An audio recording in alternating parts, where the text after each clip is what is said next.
ওরে শ্যামলা বরণ গায়েরই রং, দীঘল কালো চুল, দুই নয়নের আলো যেন বেহেশতেরি ফুল।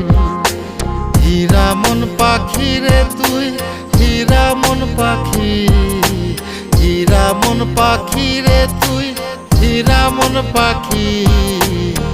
তোর আশায় আশায় আমি কণ্ঠ চাইয়া থাকি, তোর আশায় আশায় আমি কণ্ঠ চাইয়া থাকি।